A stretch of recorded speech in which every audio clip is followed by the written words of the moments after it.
welcome back to my channel. Today I want to talk about my top 5 magic systems. So one of the things that is basically my favorite part about fantasy books and why I read them is the magic systems. I'm specifically a hard magic system person. There are soft magics. So if you don't know the difference, a hard magic system is a magic system with a specific set of rules. You have to do this, this, and this, or the magic doesn't work. There's usually consequences, stuff like that. And then there is a soft magic system, which is more, basically more of a, there's no hard and fast rules, abracadabra type stuff. I don't know if that was the best way to describe it. Everything on this list except one is a hard magic system, and the one that is not fully hard magic has both hard magic and soft magic elements. Because like I said, hard magic is my favorite. So there are lots I could pick from, but these are my top 5. The first magic system I want to talk about is from the Lightbringer series by Brent. The magic system is called chromatology. The magic in this world is a light-based magic system. So the magic users take light of various wavelengths on the spectrum, and depending on which wavelength they're using, what color they're using, depends on what state they get of this magic. So the magic is called Luxin. So they turn these light waves into Luxin, which different Luxin does different things. There are 7 different types of main Luxin that can be produced. Those are the ones I'm going to go through. There are some offshoots, but I'm not going to get into stuff like that in this video. So they are super violet, blue, green, yellow, red, orange, and sub-red. Violet is kind of like a spiderwebby, thin substance when they draft that. It is used a lot to make traps, to mark certain targets for other sub-violet or super violet users on the battlefield. It's used to write secret codes, so spies, that kind of a thing. Blue Luxin is kind of like a hard substance, so it is your basic building block material. People use it to make buildings, they use it to make shields, they use it to make weapons. It's just a really hard substance. Green Luxin is springy, so it can be used for shields, it can be used as projectiles that bounce, stuff like that. Let's see here, what's next? Yellow Luxin is it's basically the one most likely to go back into light. So it's kind of formed as a liquid, and then it's used in things like torches because it'll give off light easier. It's used in explosives sometimes. There's other Luxins that are a little bit better for that. And what's unique about yellow is it helps fortify other Luxins. So eventually all of the Luxin is going to turn back into light. It takes various amounts of time for various Luxins, but the yellow helps stabilize it, so it'll keep a blue shape longer. It'll, stuff like that. Orange Luxin is like a slick, slippery liquid type deal. It's used basically to oil machines, as a lubricant, stuff like that. Red Luxin is, I mentioned earlier, there's some that are better for explosives. Red Luxin is extremely flammable and combustible. So it forms almost like a gel, and that gel is used in explosives for, fire weapons, stuff like that. It is very volatile and very dangerous to use. And the last Luxin is sub-red. So this one is very different from the others, and the others have some sort of physical form. Sub-red is basically heat. So a sub-red drafter can affect the heat around them, so use different heats or take away, give heat to survive hot like environments, stuff like that. They can also control emotions, which is kind of an interesting twist on that part of the magic. So those are the 7 main Luxins that people do when they draft. And then the next thing I'm going to do is who can use this magic in this world, because certain people in certain worlds, can use different magics. So in this world, drafters are born with the ability, well, you're either born a drafter or you're not. I believe they develop in your formative years whether you can draft or not. So there are several different types of drafters. There are monochromes, biochromes, and polychromes. So as the names would imply, monochromes can only draft one type of color, bichromes can draft two types of colors, and polychromes can draft multiple types of colors. There's only one person that can draft all of the colors, and they are called the prism. There's one every generation. The one other like subset of drafters is superchromads. So they can see very small distinctions in color, which doesn't seem like a good power to have, but when your whole life is using light to create substance and different wavelengths of light give you different substances, it's very important to be able to make those distinctions between the colors. So I believe it's 1 in every 1,000. Nope. Okay. So about half of female drafters are superchromats, and only about 10 in 10,000 men are. So it's very rare to have a male superchromat. One thing I forgot to mention at the beginning of this section was that you have to be able to have a source of that color light around you to draft it. So you can't take white light, split off green, and draft that color unless you're a very specific person, but I won't get into that today either. So that a lot of the people who wield this magic will carry around glasses with tinted glass of that color. So if you are a red drafter, you will carry around red glasses so that when you put them on, all the light around you is now red. You can draft to your heart's desire. There is one other subset to people who can wield this power, and it's really more of a subset because it is someone called a color white, and these are people who have drafted too much color, and they basically you have a ring of your color around your eyeball. So if you're a green drafter, you have a green ring or whatever, and they have pulled in so much light over their lifetime that that ring has broken, and they become what is known as a color white. And these people often, and by often I mean always, go insane. So they completely lose their mind. You know, they can murder their friend, that kind of a thing. Yeah. So that is the Lightbringer series magic. It's one of the most intricate. Obviously, that was just a very brief summary, but yeah, I found especially as a chemical engineer, I studied different light, not quite as much as someone like a physics major would, but I found that really interesting, the different spectrums of color and how they were affected and how they were used. So yeah, that's the first one. Next magic system I want to talk about is from Foundry Side by Robert Jackson Bennett. So the magic system in this book is called scribing, and as you would guess by the name, the people who use this magic system are called scribers. So scribers, unlike most of the other magics on this list, anyone can learn to be a scriber. So you can either enter one of they're basically city-states guilds, and they teach you specific, how to scribe, or you can do it intuitively some way. But yeah, it's a learned art. You learn different sigils to do it. There is 2 special cases in here. Someone who is a sentient object that is scribed, and a person who has had a scribed plate implanted in their head. So unlike most people who just look at the symbols, write down the symbols, and that's how they scribe, which I will go into a little bit later, these people are specifically the sentient object and the person have sigils inscribed on themselves or in the metal plate in that person's head, and so they can hear scribing. So they almost interact with it like all objects were sentient. So they go up to a scribed object and they can hear a muttering of that scribed object talking to them, and they can talk back to it to alter those sigils that way, which is not the main type of way the magic is used, which is why I'm putting it in the person description rather than the how it works description.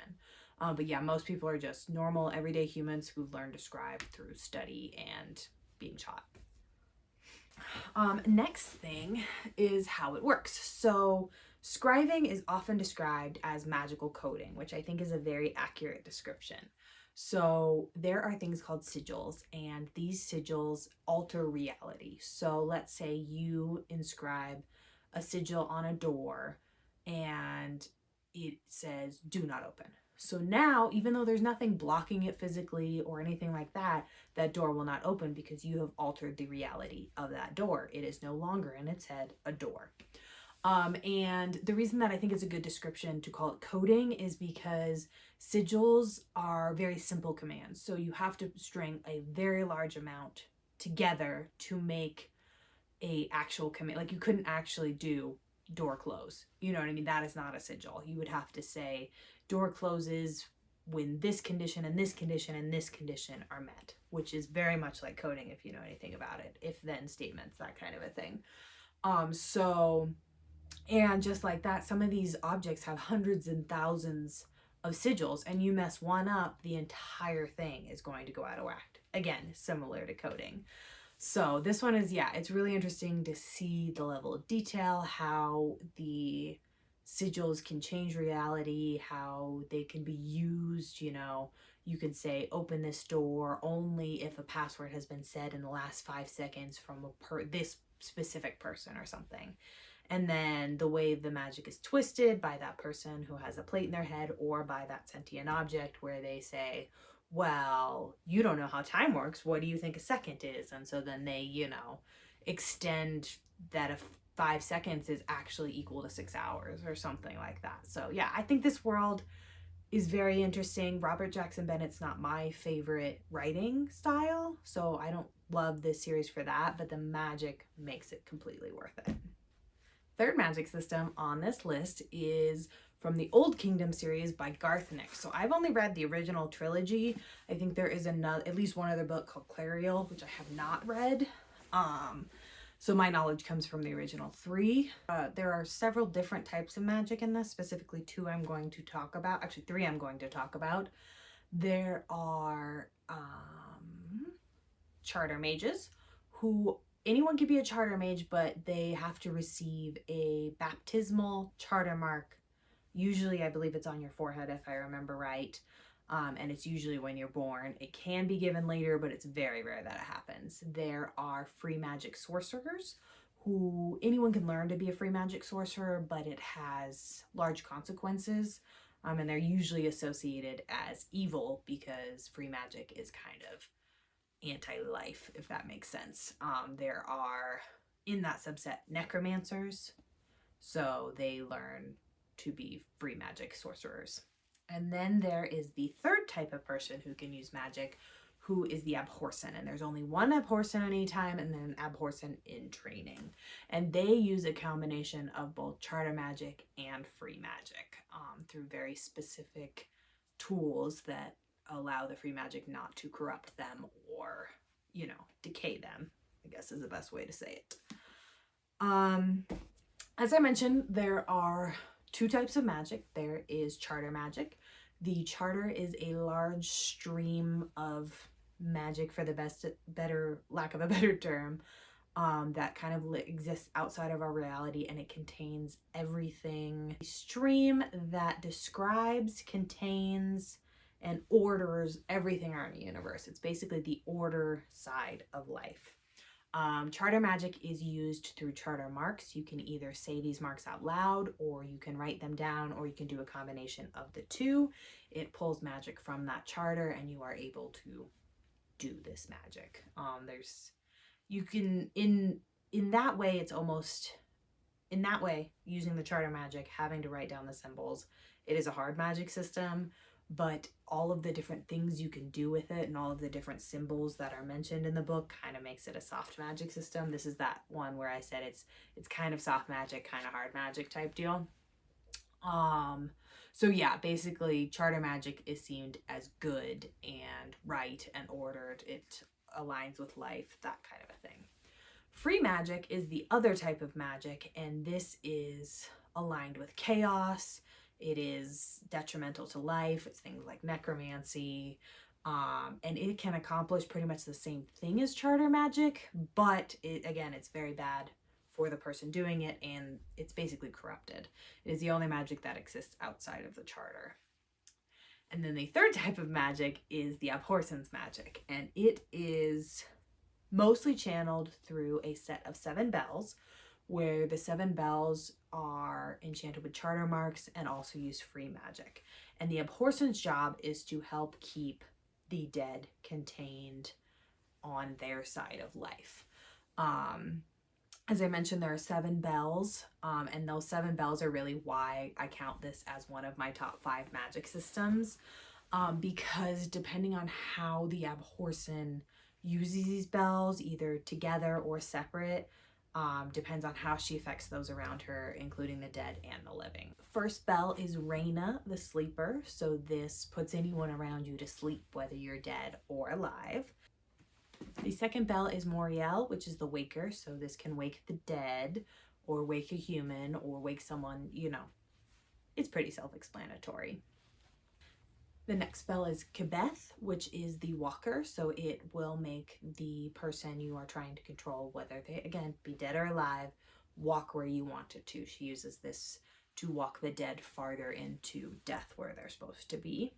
The next one is Durham, which is the speaker. So this gives the ability to speak to someone, or you can silence someone with this one. Belgier is the next one. It is the thinker, so it can give independent thought to the dead. Always dangerous, but sometimes you need that to be able to, communicate with someone who has crossed over. And it can also erase memories. Sixth bell is Sereneth, which is the binder, which makes you obey the will of the wielder.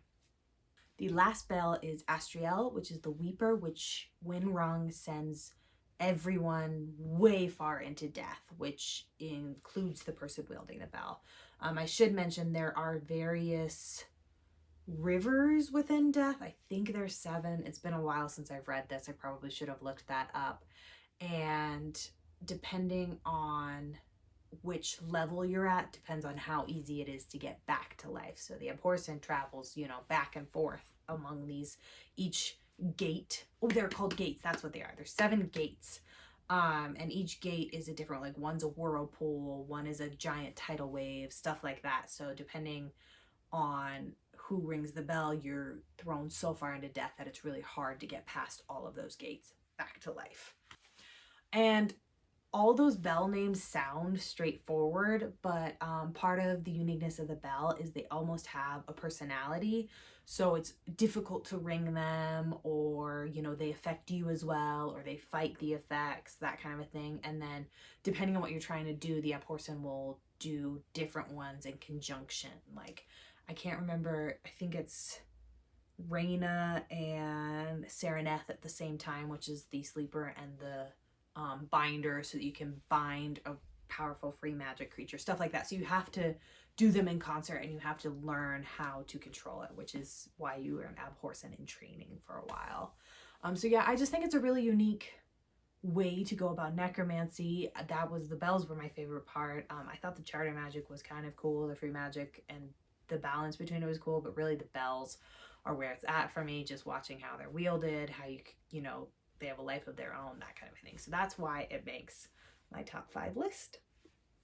Fourth magic system I have to talk about is called Patterning. It is from the series A Pattern of Shadow and Light by Melissa McPhail. This is an unfinished series. I did just find out that the author passed away, so we don't know if it will be finished, but there's 6 books in it, and they're absolutely excellent, and I would recommend them reading them anyways. And as almost all this on the list, it is because of the magic system. Okay, we'll start with who can pattern. So there are 2 ways to be able to pattern. You can either be born something called an adept. An adept has the innate ability to pattern one of the strands, and I'll get into what patterning a strand means later in the second section of this. But basically you can just by instinct perform one type of this magic.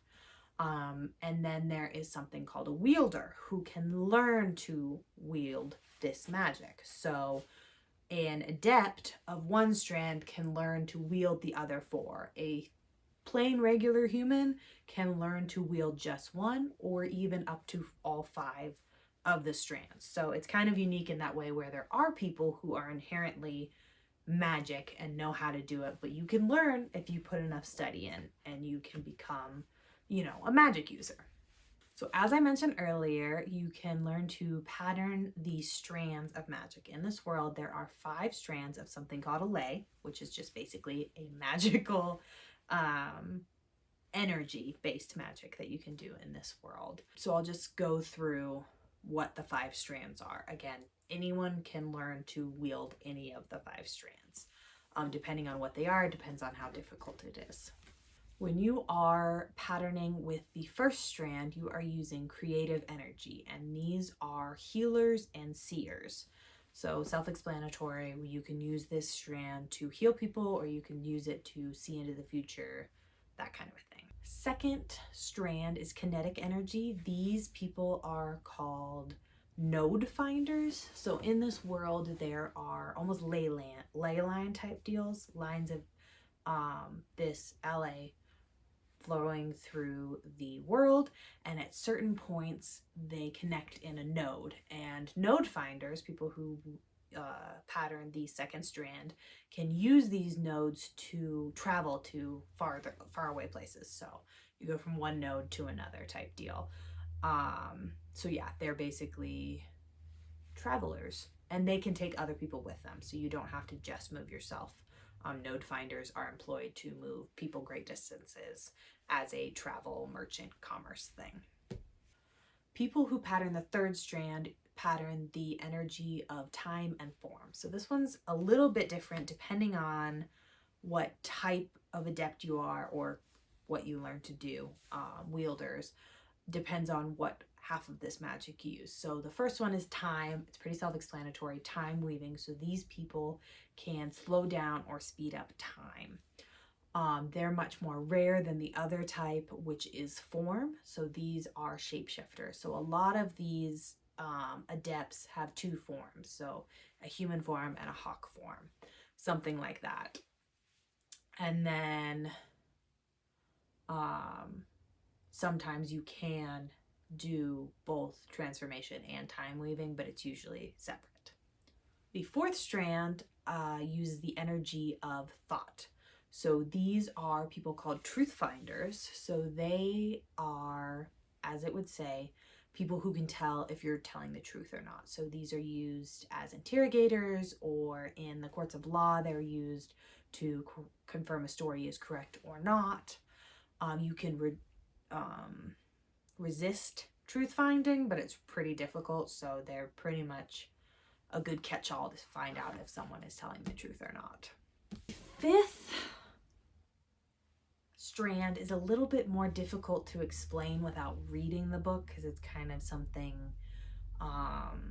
that is mysterious that not a lot of people know about. The other 4 are very regular occurrences in society still. The 5th strand, thousands of years ago, the leader of the 5th strand kind of betrayed everyone, so the 5th strand was almost not wiped out, but it was very much under the radar. So the 2 main 5th strand adepts we meet are xanthers and dragons. So dragons are pretty self-explanatory. They are dragons, just like you would say. They're very much elemental creatures. They're immortal. They're very, very powerful. Xanthers are, and they have a human and dragon form. Xanthers are similar to dragons in their power. They have a human and a panther type form. So I know that sounds like the 3rd strand, but it's not. They're very much more elemental beings. They're much more powerful. Again, they're immortal. Xanthers are mysterious. I believe they have shadow magic, if I remember right. But yeah, so yeah, 5th's a little weird, but the first 4 are very self-explanatory. So yeah, I think that this is a very brief synopsis of it, but as you go through the book, there are laws, and it's almost like that world's physics, the way detail she goes into. Yeah, that is a pattern of shadow and light Okay, almost done. Would this be a favorite magics list without a Brandon Sanderson magic system on here? As someone who loves hard magic systems, my answer is no. So it was kind of difficult to pick between all of his, but I had to go with Mistborn. And within Mistborn, I specifically picked Allomancy. There are 3 different types of magic.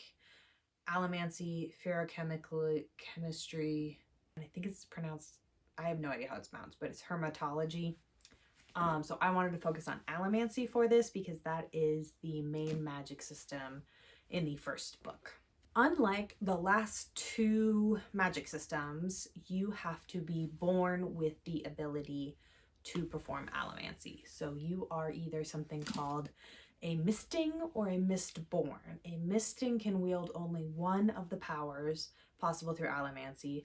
A mistborn can wield all of them, and you are either one or the other.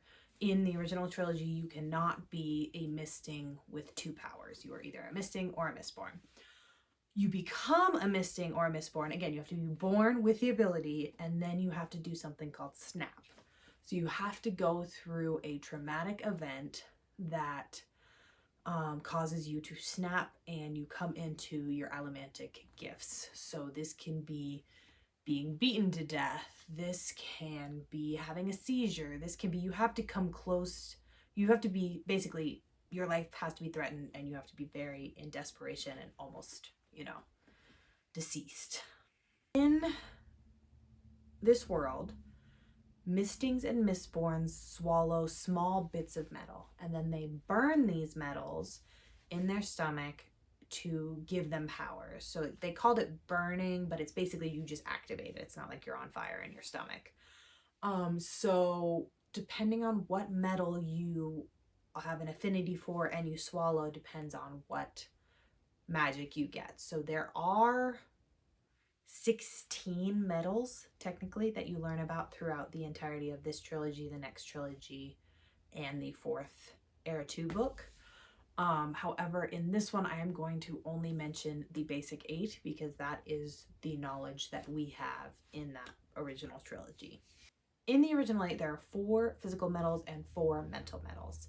The physical metals are steel, iron, tin, and pewter. People who burn steel are called coin shots, and they can push metal close to them. So if you are burning steel and someone around you has a metal belt buckle, you can push that away from you. Someone who burns iron is called a lurcher, and they can pull on metal. So you could then pull on that person's belt buckle. And it all depends on weight. So if you are, let's say, pushing against a metal wall, you are going to fly backwards. If you are pushing against someone who is half your size, they are going to fly backwards. So it's all about give and take. Same thing with pull. If you're pulling on a metal wall, you're going to move forward. If you're pulling on someone half your size, they're going to move towards you. The next one is tin, and a person who burns tin is called a tin eye, and their 5 senses are enhanced. So you can hear better, you can see better, smell better, that kind of a thing. So they are used often as lookouts, spies, that kind of a thing. The last physical metal is pewter. So someone who burns pewter is called a thug, and they get enhanced physical abilities. So they become stronger, they become more agile, they can run for longer with a wound, they tend to heal faster, that kind of a thing. The next ones are the mental metals. So someone who burns bronze is called a seeker, and when you burn bronze, you can detect other people using allomancy around you. So let's say you were next to a thug. Thugs don't look stronger, they just are stronger. So if he's burning pewter, a seeker can be like, oh my gosh, this is a thug, I have to be careful because he's going to be super strong type deal. People who burn copper are the opposite. They are called a smoker. So if you are burning copper, you create something called a copper cloud around you. So a seeker cannot detect allomancy within your copper cloud. Depending on how strong you are, depends on how big your copper cloud is. So you send a smoker with your thug if they are going to assassinate someone. So that way, if that person has a seeker, they can't tell your thug is coming until it's too late. The last two metals are zinc and brass. So zincs are called, people who burn zinc are called rioters, and people who burn brass are called soothers. So these people can affect your emotions. So a rioter will riot up your emotions. So if you are already feeling, let's say you're feeling angry, sad, and happy, they can pull and riot up that anger to make you feel really, really angry. A soother does the opposite. They dampen your emotions. So let's say he also wanted you to feel angry. So instead of pulling on that anger, he would push on the sadness and the happiness so that you feel the anger most, like largely. Yeah, and a Mistborn can wield all 8 of those metals at the same time. So she can be burning both tin and pewter, so she's extra strong, extra agile, and she can see farther, so she's able to react faster type deal. Or she can both seek out other Allomancers while burning a copper cloud to keep herself protected, that type of deal. Or him. There's no gender. So yeah, I think Mistborn has one of the most fascinating magic systems. It's very detailed. I like the rules of push and pull, always a seeker to counteract a smoker, that type of deal. Everything has its opposite in this world. That is my top 5 favorite magic systems. It was really difficult to narrow it down because, as I said, I read fantasy a lot for the magic systems, and I love hard magic systems with a lot of detail where it is a big part of the book. So it was very difficult to narrow it down to 5, but what are your favorite magic systems? What books would you suggest if I am looking for a new magic system? And if you don't want to answer a question, leave me a little magic wand emoji. I will talk to you guys later. Bye.